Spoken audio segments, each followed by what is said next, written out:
Hi guys, welcome back to another video. आज की video में आपकी सबसे बड़ी प्रॉब्लम रिवैल्यूएशन अकाउंट को खत्म कर रहे हैं। और आज सिर्फ आपको रिवैल्यूएशन अकाउंट नहीं समझाऊंगा, उससे रिलेटेड क्वेश्चन भी कराऊंगा और इसके साथ साथ रिवैल्यूएशन की जितनी भी जनरल एंट्रीज होती हैं उनको भी साथ में ही कर लेंगे। तो चलिए समय व्यर्थ नहीं करेंगे, जल्दी से रिवैल्यूएशन अकाउंट को खत्म करेंगे। तो आपने और मैंने साथ में मिलकर ये देख लिया कि प्रॉफिट शेयरिंग रेशियो कैसे बदलता है, सेक्रीफाइसिंग रेशियो कैसे निकलता है, और सेक्रीफाइसिंग रेशियो की मदद से गुडविल का डिस्ट्रीब्यूशन किस प्रकार से होता है जो नया पार्टनर लेकर आ रहा है। अब बात करते हैं रिवैल्यूएशन अकाउंट। पहले ये समझो यार, ये अकाउंट बनता क्यों है। तो फर्ज कीजिए कि आपकी बैलेंस शीट जो है ना 1 अप्रैल को बनके रेडी होगी। नया एडमिशन हुआ 1 जुलाई को। अप्रैल, मई, जून, ये 3 महीने पुराने पार्टनर्स ने काम करा था। काम करने की वजह से कुछ एसेट्स की वैल्यू ऊपर नीचे हो गई होंगी, कुछ लाइबिलिटीज की वैल्यू ऊपर नीचे हो गई होंगी, और उन ऊपर नीचे होने की वजह से कोई प्रॉफिट बना होगा, कुछ लॉस बना हो। अब इस प्रॉफिट पे या इस लॉस पे नए पार्टनर का तो कोई भी हक नहीं है।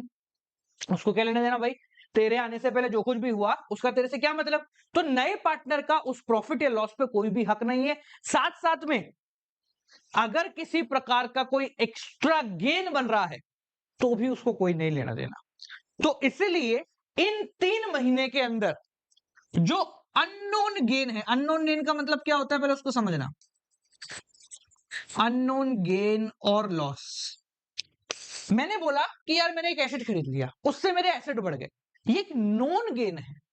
मुझे पता है मैंने कैश दिया, बदले में एसेट आया, उसकी जानकारी तो है।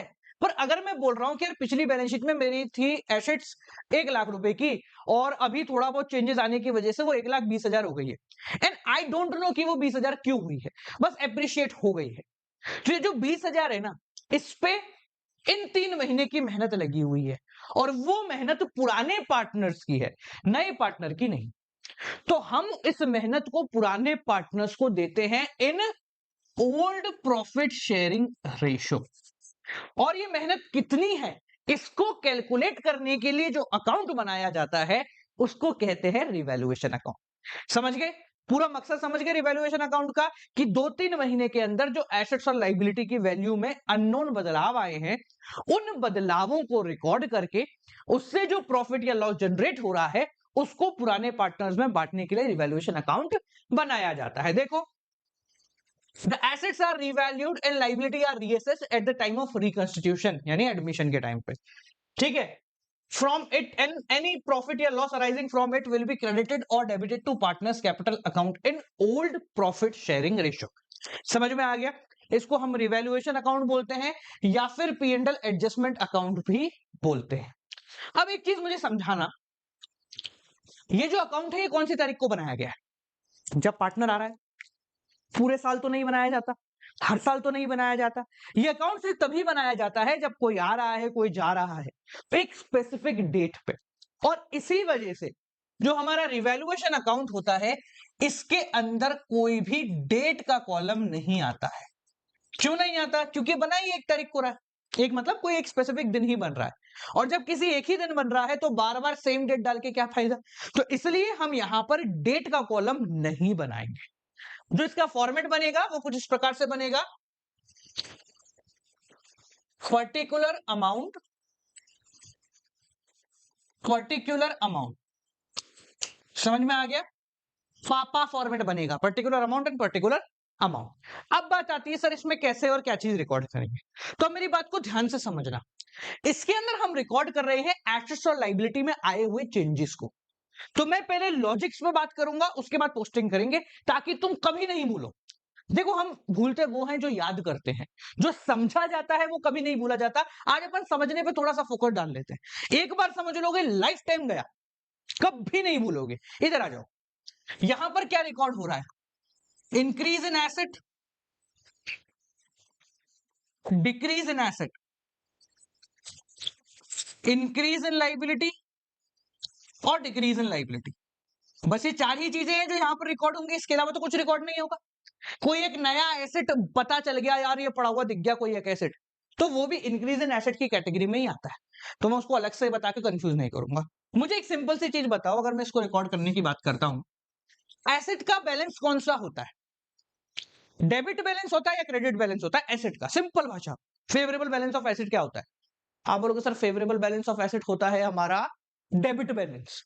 तो अगर मैं बोल रहा हूं एसेट बढ़े तो फेवरेबल वाली चीज बढ़ेगी, तो यहां पर हम एसेट को क्या कर देंगे? डेबिट।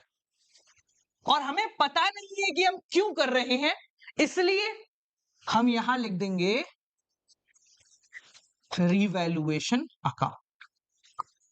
तो जब भी एसेट बढ़ते हैं तो हम उनको किस तरीके से पोस्ट करेंगे? Asset account debit to revaluation account. अगर आप इसको अकाउंट में पोस्ट करना चाहते हैं तो ये रिवैल्यूएशन अकाउंट है अपना, यहां मैं लिख देता हूं डेबिट और यहां लिख देता हूं क्रेडिट। तो यहां पर पोस्ट हो जाएगा बाय एसेट के नाम से इंक्रीज इन एसेट। एक चीज याद रखना, यहां पर कितना चेंज आया है वो लिखते हैं, नई वैल्यू या पुरानी वैल्यू नहीं लिखते। जैसे 30,000 का एसेट है, अब 40,000 का हो गया, तो हम यहां पर 10,000 लिखेंगे, ना तो 30 लिखेंगे ना 40 लिखेंगे, सिर्फ 10,000 यहां पर लिखेंगे। समझ में आ गया? अगला देखो, अगर एसेट की वैल्यू कम हो रही है तो अपोजिट हो गया, एंट्री क्या हो जाएगी? Revaluation to asset. और यहां पर पोस्टिंग किस तरीके से हो जाएगी? टू एसेट के नाम से जो भी एसेट होगा, मैं यहां लिख देता हूं डिक्रीज। समझ गए? सिमिलर लाइबिलिटी पे आ जाते हैं। तो लाइबिलिटी का फेवरेबल बैलेंस कौन सा होता है? लाइबिलिटी एसेट्स का अपोजिट चलता है। लाइबिलिटी का फेवरेबल बैलेंस होता है क्रेडिट। तो अगर लाइबिलिटी बढ़ रही है तो मतलब क्रेडिट बढ़ रहा है, तो हम क्या कर देंगे? टू लाइबिलिटी करके क्रेडिट कर देंगे और डेबिट में लिख देंगे रिवैल्यूएशन अकाउंट। कैसे पोस्ट होगा? रिवैल्यूएशन अकाउंट में पोस्ट करना है, टू लाइबिलिटी पोस्ट हो जाएगा।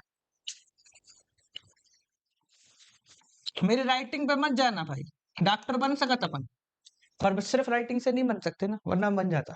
आ जाओ, अगला आता है डिक्रीज इन लाइबिलिटी। तो लाइबिलिटी कम हुई है, ऑब्वियस सी बात है, तो उसको डेबिट कर देंगे। समझ में आ रहा है सबको? अरे हाँ तो बोल दे जोर से। ठीक है, बाय। ठीक है, और देखो, अब तुम्हारी पुस्तकों में 2-3 चीजें दी हुई हैं, उसको मैं बता देता हूं, वरना फिर बोलोगे साहब नहीं बताया आपने। कोई अनरिकॉर्डेड एसेट है, हमें दिख गया, अरे यार ये तो प्रिंटर दिखाई नहीं था तब, अभी नया नया दिख लिया। ठीक है, कोई अनरिकॉर्डेड एसेट आपको दिख गया, तो अनरिकॉर्डेड एसेट अगर आ गया तो उससे भी एक तरीके से एसेट बढ़ा ही है ना, तो एसेट बढ़ भी रहा है। अनरिकॉर्डेड है, ले यहां लिख देते हैं अनरिकॉर्डेड एसेट। तो एसेट बढ़ ही रहा है, एसेट बढ़ता है तो उसको क्या करते हैं? डेबिट करते हैं टू रिवैल्यूएशन। कहां लिख देंगे? By unrecorded asset. ठीक है, क्योंकि वो बढ़ रहा है। और अनरिकॉर्डेड लाइबिलिटी, ये कौन बोला रे? अनरिकॉर्डेड एसेट कम होगा। ए बावड़िया, जो पहले ही अनरिकॉर्डेड है वो कम कैसे होगा? मतलब जो है ही नहीं तेरे पास वो कम कैसे होगा? ठीक है, अनरिकॉर्डेड एसेट मतलब तुम्हें दिख गया कुछ पड़ा हुआ, अरे यार प्रिंटर पड़ा हुआ है, तो तुमने लिख दिया, वो कम कैसे होगा? वो है ही नहीं तुम्हारी किताबों में। अनरिकॉर्डेड लाइबिलिटी, लाइबिलिटी ही आ रही है, उससे भी कुछ भी हो जाए, रिवैल्यूएशन टू लाइबिलिटी, यहां पे हमने लिख दिया टू अनरिकॉर्डेड लाइबिलिटी। अब पहले तुम्हारे 2-3 सवालों के जवाब में देता हूं, फिर अपन आगे बढ़ के बैलेंस करेंगे। यहां पर एसेट वर्ड नहीं आएगा, जो एसेट है, स्टॉक है तो स्टॉक, बिल्डिंग है तो बिल्डिंग, मशीनरी है तो मशीनरी, वो आएगा। सिमिलरली लाइबिलिटीज में भी यही केस होगा, अनरिकॉर्डेड एसेट अनरिकॉर्डेड लाइबिलिटी में भी यही केस होगा। जो इंडिविजुअल एसेट है, जो इंडिविजुअल लाइबिलिटी है, हम उसका नाम लिखेंगे, यहां पर ऐसे नहीं लिखेंगे कि एसेट अकाउंट या लाइबिलिटी अकाउंट। समझ गए? अब देखो, अब इसके बाद इसका बैलेंस कैलकुलेट किया जाता है। बैलेंस कैलकुलेट करना आपको आता होगा, नहीं आता तो मैं क्वेश्चन करके बता दूंगा। दोनों साइड का टोटल करो, जिस साइड का ज्यादा आ रहा है वो लिख दो दोनों जगह, और जहां कम आ रहा है वहां हम यहां लिख देंगे टू पार्टनर्स कैपिटल अकाउंट ए और be in old ratio. Profit होगा तो इस तरफ आएगा, लॉस आएगा तो इस तरफ आएगा, दोनों में से किसी भी जगह आ सकता है, कोई दिक्कत परेशानी की बात नहीं है, पर दोनों एक साथ नहीं आते, दोनों में से एनी वन ही आएगा, इस बात को ध्यान रख लेना। समझ में आ गया? क्लियर है? सबको क्लियर है क्या? हाँ ना बोलो, फटाफट बोलो। चलो क्वेश्चन करें हम। अब ज्यादा टाइम खराब नहीं करेंगे अपन, सीधा क्वेश्चन पे आते हैं। देखो एट द एंड तुम्हें क्वेश्चन ही करना, तो क्वेश्चन समझना आना चाहिए। हम एक ऐसा क्वेश्चन लेकर आए हैं जो कि तुम्हारी पुस्तक का है, शायद क्वेश्चन नंबर 53 या 55 में से है, जिसमें हम रिवैल्यूएशन अकाउंट सॉल्व करेंगे। ठीक है, उसमें जनरल एंट्री पूछी है तो हम वहां जनरल एंट्री भी कर रहे होंगे और उसके साथ साथ रिवैल्यूएशन अकाउंट भी बना रहे होंगे, दोनों काम एक साथ कर रहे होंगे ताकि दिक्कत परेशानी खत्म हो जाए। अब रिवैल्यूएशन अकाउंट अगर पहली बार, दूसरी बार, तीसरी बार कर रहे हो तो एक ट्रिक बता देता हूं जिससे तुम्हें दिक्कत नहीं आएगी। पहली दूसरी बार करते समय आप ये यहां लिख लें ए प्लस एल माइनस ए माइनस एल प्लस, यानी यहां पर एसेट प्लस या लाइबिलिटी माइनस होती है तो यहां लिखते हैं, एसेट माइनस होता है लाइबिलिटी जुड़ती है तो हम यहां लिखते हैं। ये बच्चे करते, तुम लोग मत करना, ठीक है ना? ये बस मैं इसलिए बता रहा हूं कि ठीक है तुम पहली बार कर रहे हो तो दिमाग में बैठ जाए। बाकी इस चीज को जितना जल्दी एलिमिनेट करो, हटा देना, पेपर में नहीं लिख सकते। चलो आ जाओ, क्वेश्चन तुम्हारे सामने है, एक बार पूरा क्वेश्चन रीड कर लो फिर मैं कराता हूं। It's time of admission of C's partner, new partner C को नया बनाता है हर बार। The assets and liability were revalued as follows, provision for bad debts। ठीक है ठीक है ठीक है ठीक है, चलो करते ही चलते हैं ना, फटाफट करते ही चलते हैं। ठीक है चलो, मैंने पीछे एक खाली खोखा बना दिया है तो यहां तुम देख लेना, इसको मैं फॉर्मेटिंग कर देता हूं पूरी। रिवैल्यूएशन अकाउंट, इधर लिख दिया डीआर डॉट, इधर लिख दिया सीआर डॉट, इधर लिख दिया पर्टिकुलर अमाउंट। तुम पूरा पूरा लिखना, छोटा छोटा मत लिखना, पीए पीए मत लिखना, नंबर कट जाएंगे। नंबर तभी मिलेंगे जब पूरा पूरा लिखोगे। चलो आओ, 13 सवाल। सबसे पहले अ प्रोविजन फॉर डाउटफुल डेप्ट, पहले तो बताओ ये है क्या? बैलेंस शीट याद करो या तुम्हारे पास पुस्तक हो तो देख लो, कोई भी बैलेंस शीट, उसमें एसेट साइड यहां पर लिखा होता है डेटर, माइनस होता है यहां पर पीबीडी, यहाँ और ये माइनस करके टोटल अमाउंट अपना बाहर लिखते हैं। ये याद होगा आप लोगों को, जो मैंने लिखा समझ में नहीं आया होगा पर ऐसा ही लिखा होता है। ठीक है, तो डेटर जो है वो हमारे एसेट होते हैं, पीबीडी जो है ना वो हमारी लाइबिलिटी होती है। तो ये एक तरीके से क्या है, लाइबिलिटी है, इसलिए ये एसेट साइड बैलेंस शीट में माइनस करके बताई जाती है। तो एक प्रोविजन फॉर डाउटफुल डेप्ट 10% को बनाना है, मतलब 10% का प्रोविजन बनाना है, तो प्रोविजन तो ऑटोमेटिकली लाइबिलिटी होता है, तो हमें 10% प्रोविजन बनाना है, यानी कि लाइबिलिटी बढ़ानी है। किस पे? डेटर पे, जो कि 50,000 है। डेटर 50,000 है, इसका 10% प्रोविजन बनाना है, यानी 10% की एक लाइबिलिटी बनानी है। तो चाहो बताओ पहले ये करूं वो करूं, साथ में कर लेता ना। देखो तो तुम्हारी लाइबिलिटी बढ़ रही है तो हम यहां लिख देंगे to provision for bad debts, पूरा पूरा लिखना। ठीक है, कितना बनाना है? 50,000 का 10%, 5,000। सिमिलरली अगर इसमें बात करें, प्रोविजन आपको बनाना है तो देखो रिवैल्यूएशन टू पीबीडी, नरेशन लिख देना अपने हिसाब से, मैं नहीं लिखूंगा। ठीक है जी, समझ में आ गया? सिंपल, रिवैल्यूएशन टू पीबीडी, खत्म। चलो आगे देखो, creditors were taken back 5,000। Creditors are a form of liability, taken back, मना कर दिया, हम पैसा नहीं लेना चाहते, हुआ, उन्होंने मना कर दिया, हमें पैसा नहीं लेना। अच्छी बात है, क्रेडिटर्स आपके मान गए, पैसा नहीं ले रहे, तो क्रेडिटर्स मान गए, लाइबिलिटी कम हो गई, कितने से? 5,000 से। तो हमने यहां लिख दिया बाय क्रेडिटर्स कितना? 5,000। और चाहो तो एंट्री कर लो, लाइबिलिटी कम हो रही है तो डेबिट कर देंगे, क्रेडिटर्स टू रिवैल्यूएशन 5,000। सिंपल बेटा, हो गया ना, इजी है। ठीक है, क्रेडिटर कम हुए 5,000 से तो हमने 5 लिखा। यहाँ 5, 50 की जगह 5 क्यों लिखा है अपन ने? क्योंकि इसका 10% ही बनाना था।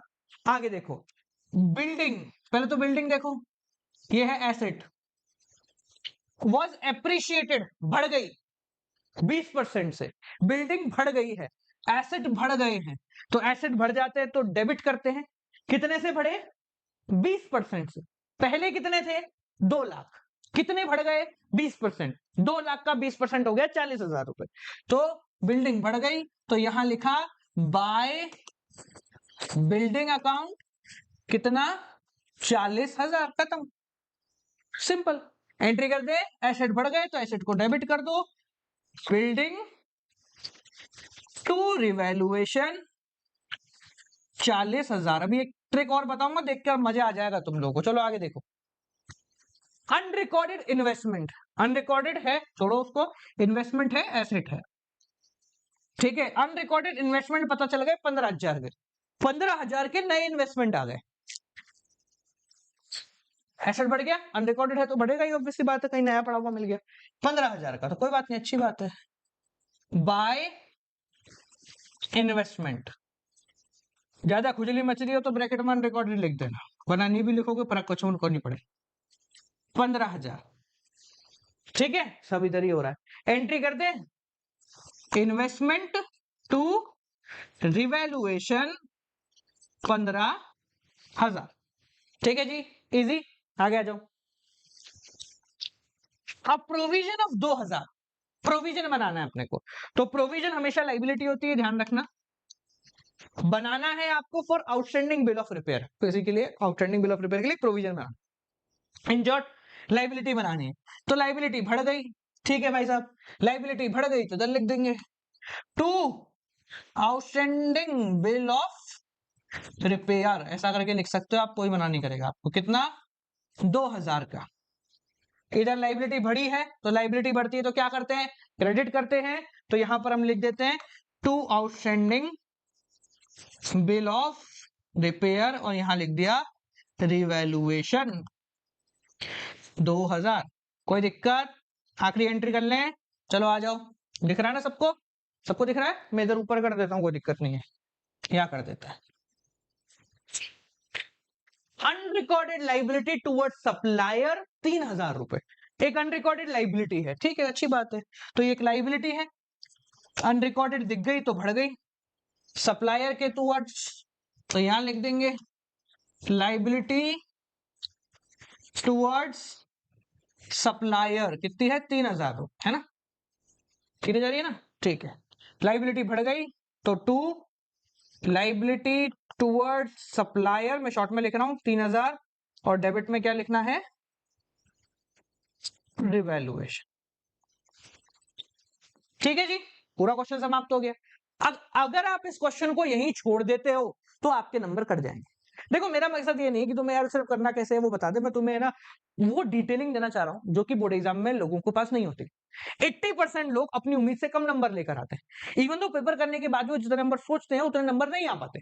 सबसे बड़ा रीजन क्या है? कि वो उस टेक्निकलिटी को नहीं पकड़ते, उस चीज को नहीं पकड़ते जो टीचर पकड़ता है। अगर आप यहां पे अपना क्वेश्चन छोड़ दोगे तो आपका 1 से 1.5 नंबर मैं खुद काटूंगा अगर मैं कॉपी चेक कर रहा हूं। आप बोलोगे क्यों काटोगे सर? वो इसलिए काटूंगा बेटा क्योंकि तूने अभी बैलेंस नहीं निकाला है। सर क्वेश्चन में बोला नहीं, कोई बात नहीं, तू अपनी तरफ से निकाल दे।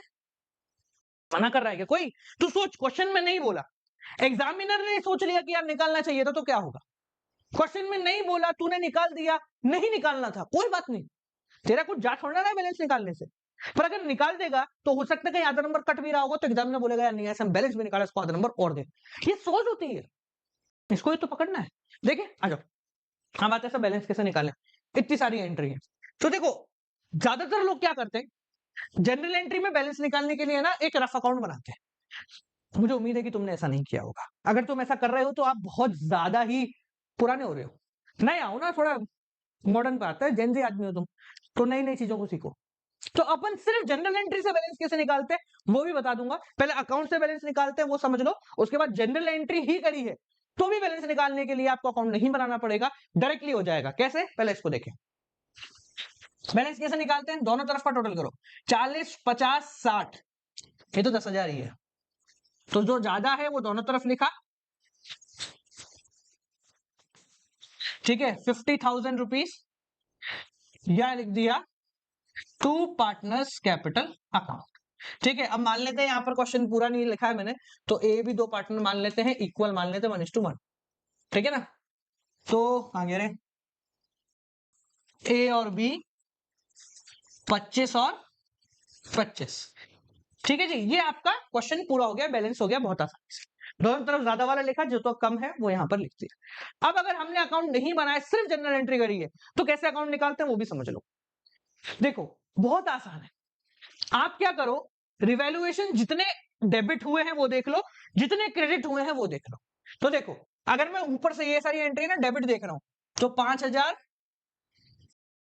2000 और 3000, 5 2 3, यानी कि 10,000 रिवैल्यूएशन डेबिट हुआ है। क्रेडिट देखते हैं, 5,000, 40,000, 45, 60,000, क्रेडिट हुआ है 60,000। आ गया वही चीज वापस से, आपको बनाना भी नहीं पड़ा। तो 60,000 क्रेडिट हुआ है, 10,000 डेबिट हुआ है, टोटल करा ना, 10,000 डेबिट और 60,000 क्रेडिट। बैलेंस निकालने के लिए बराबर करना पड़ता है, तो हम डेबिट कर देंगे रिवैल्यूएशन को कितने से, जो डिफरेंस है 60 माइनस 10, 50 से। तो ए टू बी 25 25, काम खत्म, हो गया आपका आंसर। कितना आसानी से आ गया, कुछ करना पड़ा, कोई मेहनत एक्स्ट्रा लगी, कुछ नहीं लगी, डायरेक्टली आंसर आ गया। ठीक है जी, तो आई होप सो आपको सभी चीजें समझ में आई हैं जो अपन ने कराई हैं, और इसी तरीके से रिवैल्यूएशन के क्वेश्चन भी करते हैं। आपको और क्वेश्चन चाहिए, प्रैक्टिस शीट चाहिए, आपको मैं दे दूंगा टेलीग्राम के ऊपर। अभी थोड़ा सा टाइम लग रहा है क्योंकि नया चैनल है बालक, स्टार्टिंग है, आप सभी का सपोर्ट भी चाहिए, और हमें पूरा जो भी हमने मटेरियल बनाया था ना उसको चेंज करना पड़ेगा, क्योंकि ये सब जो कुछ भी हुआ ये एकदम से हुआ। ठीक है, जहां बच्चों का हित टूटा, हमने कहा नहीं यार, बच्चों के हित के लिए थे हम, अब बच्चों का अगर हित ही नहीं सोचा जाएगा तो हम नहीं रोक पाएंगे। ठीक है, तो इस वजह से जो कुछ भी हुआ, तो वो सारी चीजों को जीरो से हमें वापस से रीब्रांडिंग करना पड़ रहा है, तो उसमें थोड़ा सा टाइम लगता है, तो वो जल्दी आ जाएगा आपके पास, टेंशन मत लो, आपके एग्जाम से पहले मैं सारी चीजें आपको अलॉट कर दूंगा। ठीक है जी, बस इतना ही, मिलता है आप लोगों से अगली वीडियो के साथ। पुरानी वीडियोस देख लेना, वीडियो अगर पसंद आ रही है, यहाँ तक रुके हुए हो तो शेयर कर देना यार। चलिए मिलते हैं अगली वीडियो के साथ, कीप वॉचिंग।